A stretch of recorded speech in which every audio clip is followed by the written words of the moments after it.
Hi guys! Today we're heading to Tres Martires to our new house for our moving in seminar. Samahan nyo kami! Tara! It is located along Governor's Drive, Barangay Hugo Perez, Tres Martires, Cavite. If you're in SM Dasma, more or less takes 27 minutes drive from the usual traffic. The landmark of the property is in front of the Shell gasoline station, and when you see the Sugarland Estates signage, take turn to the entrance gate of the village because it is located inside the Sugarland Estate village.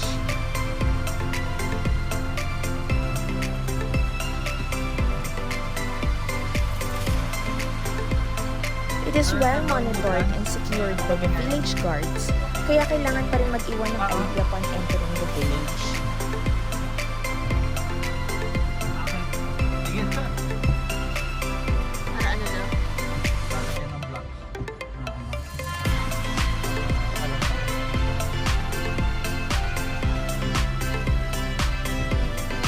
Take the right turn, then straight ahead, and here you will reach the entrance gate of the Woodlands under the Axia Development Corporation.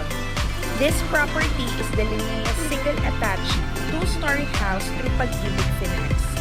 It has 2 toilet and bath, 2-car garage, living area, dining area, kitchen, laundry area, or dirty kitchen depends on your preference. Provision for 3 bedrooms. Upon turnover of the house, it is open for expansion or renovation.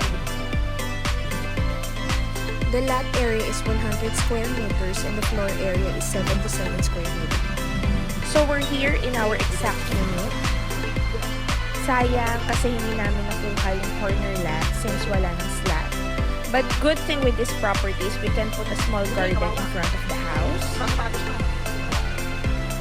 So, pasok na tayo and check for any issues or concern.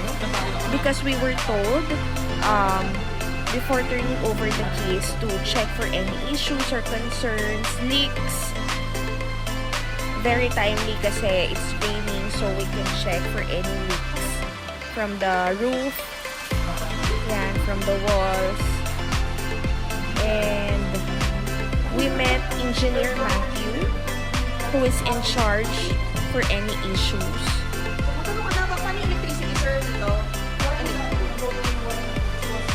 About the electricity and water, they will be the one to apply it in Meralco. We will just heads up them if we were about to move in. And water, they have 2 big tanks located in front and the back of the village. I guess it was from Naik Water.